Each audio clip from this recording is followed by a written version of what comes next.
मित्रांनो, ताणतणाव, भांडण आणि होणाऱ्या अत्याचाराला कंटाळून जर आईवडिलांनी त्यांच्या मुलामुलींना किंवा मुलगा व सुनेला त्यांच्या राहत्या घरातून बाहेर काढायचे ठरवले तर असे त्यांना करता येते का? यासाठी कुठला कायदा आहे का? आणि असा कायदा असेल तर त्या कायद्याला दुसरा कुठला कायदा अडवू शकतो का? या सर्व गोष्टींची माहिती आपल्याला सुप्रीम कोर्टाने म्हणजेच सर्वोच्च न्यायालयाने दिलेल्या एका निर्णयामधून मिळणार आहे. इथे दोन कायदे एकमेकांसमोर येतात. Maintenance and welfare of parents and senior citizen act 2007 आणि दुसरा कायदा आहे protection of woman from domestic violence act 2005 म्हणजे पालक व ज्येष्ठ नागरिक यांची देखभाल आणि कल्याण कायदा 2007 आणि कौटुंबिक हिंसाचारातून महिलांचे संरक्षण कायदा 2005. तर सुप्रीम कोर्टाकडून कुठला निर्णय देण्यात आला आणि यातून आपल्याला काय शिकायला मिळते जाणून घेऊया आजच्या व्हिडिओमध्ये. पण त्यापूर्वी जर तुम्ही आपल्या चॅनलवर नवीन असाल तर अवश्य सबस्क्राईब करा, बेल आयकन प्रेस करून ऑल नोटिफिकेशन सिलेक्ट करा, ज्यामुळे या प्रकारचे महत्त्वपूर्ण व्हिडिओज तुमच्यापर्यंत सर्वात आधी पोहोचतील.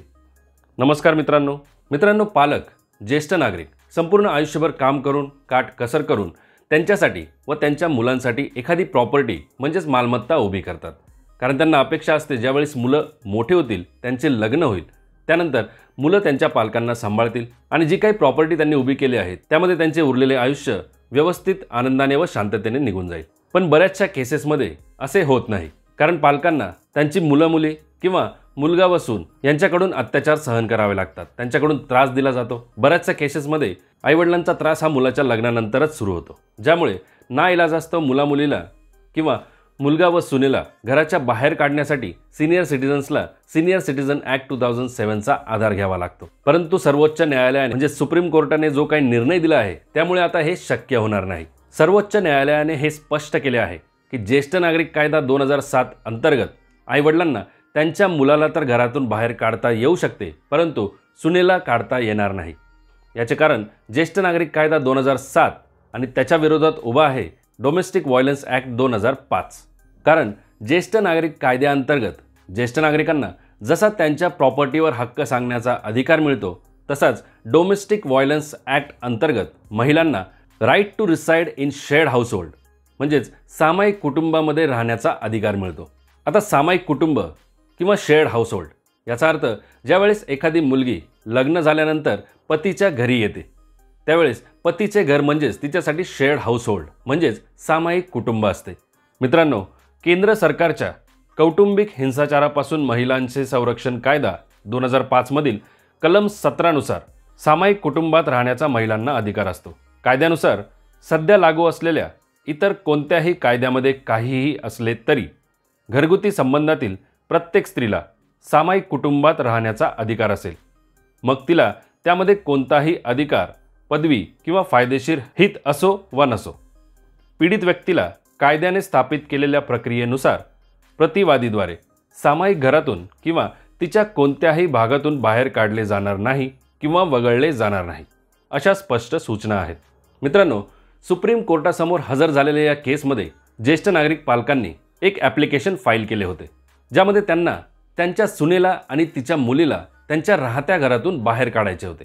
पालकांनी सांगितले की ज्या घरामध्ये ते सर्व राहत आहे हे त्यांच्या मालकीचे घर आहे आणि मुलाच्या लग्नानंतर त्यांच्या वैवाहिक भांडणातून सुनेकडून पालकांवर अत्याचार केले जात होते, तसाच त्रास दिला जात होता. यावर सिनियर सिटीजन ट्रायब्युनल म्हणजेच ज्येष्ठ नागरिक न्यायाधिकरणाकडून पालकांच्या त्या ॲप्लिकेशनला परवानगी देण्यात आली आणि सुनेला व तिच्या मुलीला घराच्या बाहेर जाण्याचे आदेश देण्यात आले. दिलेल्या या आदेशावर डॉटर इन लॉ म्हणजे सून आणि तिच्या मुलीने डेप्युटी कमिशनरकडे अपील दाखल केली, जिथे त्यांची अपील नाकारण्यात आली आणि डेप्युटी कमिशनरद्वारे देखील त्यांना घरातून बाहेर जाण्याचे आदेश देण्यात आले. पण प्रकरण इथेच थांबत नाही.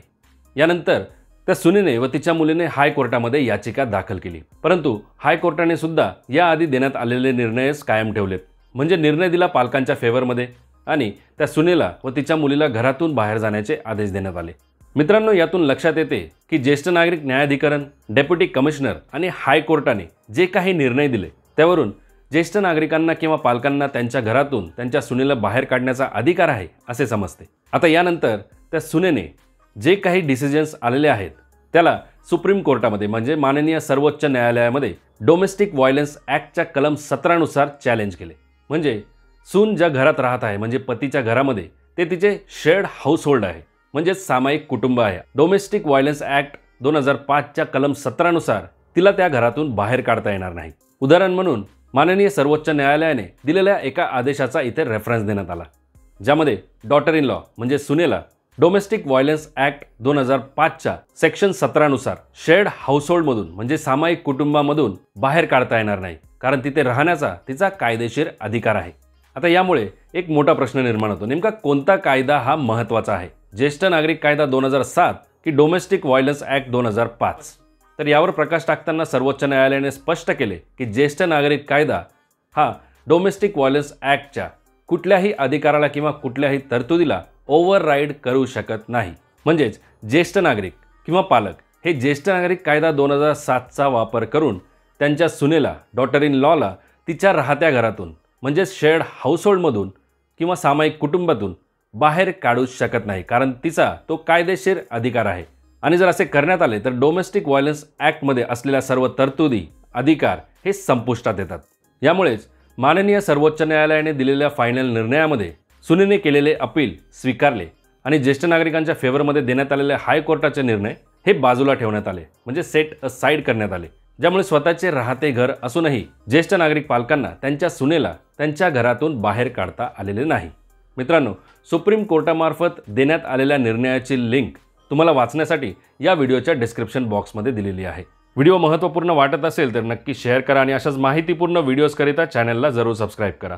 धन्यवाद मित्रांनो। जय हिंद, जय महाराष्ट्र।